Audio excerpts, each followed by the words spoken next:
झारखंड और महाराष्ट्र में चुनाव होने वाले हैं और फिर तिवारी महतो वहां से जीत हासिल कर रहे हैं। नमस्कार दोस्तों, एक बार फिर से नए ब्लॉग में आपका स्वागत है और आप देख रहे हैं श्री मंटो ब्लॉग के चैनल पे। सो गाइज, मैं बताना चाह रहा हूँ कि अभी हर जगह सियासी हलचल देखी जा रही है, चाहे सोशल मीडिया में हो, न्यूज़ हो। और झारखंड और महाराष्ट्र में चुनाव होने वाले हैं और मैं झारखंड से बिलोंग करता हूं, तो झारखंड के बारे में बताना चाहता हूं। झारखंड हमारा 2000 ईस्वी में बिहार से अलग हुई है और हमारे क्षेत्र में, हमारे झारखंड में 81 विधानसभा क्षेत्र के अंतर्गत आते हैं और 81 में से जो भी पार्टियां 41 सीटें जीत लेती है उनकी सरकार बनती है, लेकिन 41 से काम नहीं चलती है और 41 से अगर आ भी जाती है तो वहाँ डर होता है कि सरकार गिरने का, क्योंकि खरीद बिक्री बहुत ज़्यादा होती है, पब्लिक का वोट बर्बाद हो जाती है। और क्या बताऊं दोस्तों, मैं अभी रामगढ़ विधानसभा क्षेत्र के अंतर्गत आता हूं और ये लास्ट बॉर्डर है रामगढ़ विधानसभा क्षेत्र का। बरलंगा से लेकर लास्ट बॉर्डर अरगड्डा सिरका का ये पुल बना हुआ है। जो ये पुल आप देख सकते हैं, ये बड़कागांव विधानसभा के अंतर्गत आती है और इधर ये रामगढ़ विधानसभा के अंतर्गत आती है। और रामगढ़ में इस बार हलचल होने वाली है, 3 पार्टियों की ज़्यादा देखा जा रहा है।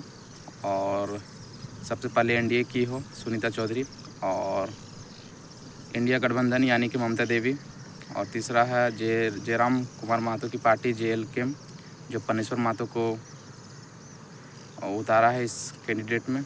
और ये यहाँ से अब देखते हैं ये तीनों पार्टियों में से किन की जनाधार होती है और किन की जीत होती है। ऐसा महसूस हो रहा है कि यहाँ पे लगभग समीकरण देखा जा रहा है। पिछले बार के चुनाव में आप लोग देखे होंगे कि उपचुनाव हुई थी, तो एनडीए के गठबंधन में आजसू और बीजेपी मिलकर चुनाव लड़ी तो जीत गई, और अलग अलग जैसे ही चुनाव लड़ी तो ममता देवी यानी कि इंडिया गठबंधन की ममता देवी जीत गई थी। और इस बार समीकरण कुछ बदला सा नज़र आ रहा है। हो सकता है कि JLM की पार्टियां अगर कुछ ज़्यादा कर देती है तो दोनों पार्टियों का नुकसान होने वाली है। सो गाइज, अब देखते हैं कि किन किन ज़्यादा नुकसान होती है। और लगभग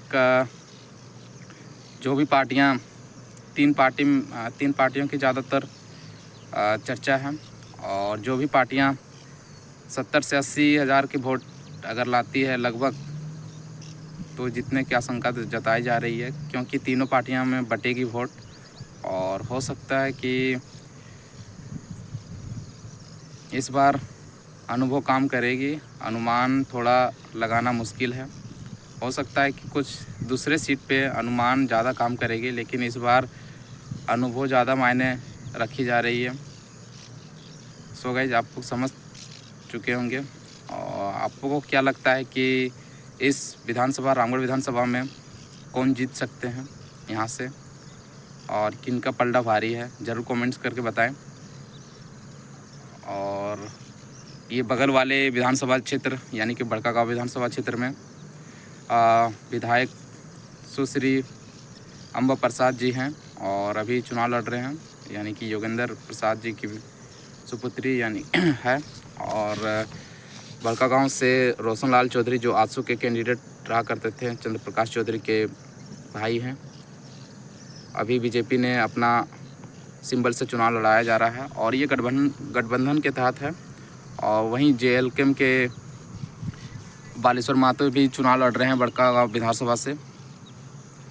देखने वाली बात है कि क्या समीकरण बनती है वहाँ पे, वो तो एग्जिट पोल के बाद ही पता चलेगी।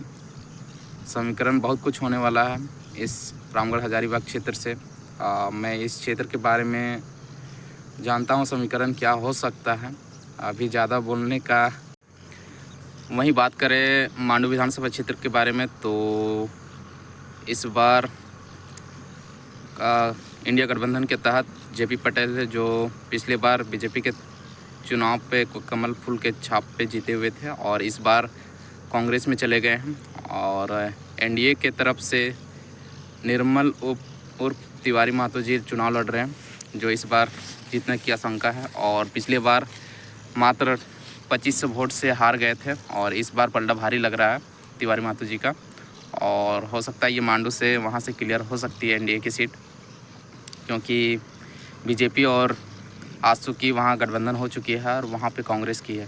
पहले वहाँ पे गढ़ जेएमएम का रहा करता था, लेकिन धीरे धीरे टेकलाल महतो के निधन के बाद उनके पुत्र जेएमएम में रहे। उसके बाद कुछ फिर अगले विधानसभा में वो बीजेपी में चले गए, फिर बीजेपी के बाद वो कांग्रेस में आए हैं। क्या समीकरण होता है और क्या शुरुआत होती है, और आप देख सकते हैं कि मांडू विधानसभा बहुत हॉट होने वाली है। पहले ये चर्चा थी कि जयराम कुमार महतो यहाँ से चुनाव लड़ेंगे, लेकिन इस बार चुनाव नहीं लड़े और वो डुमरी और बेरमो से चुनाव लड़ रहे हैं। और वहाँ भी समीकरण बहुत हॉट सीट माना जा रहा है दोनों सीटों पे।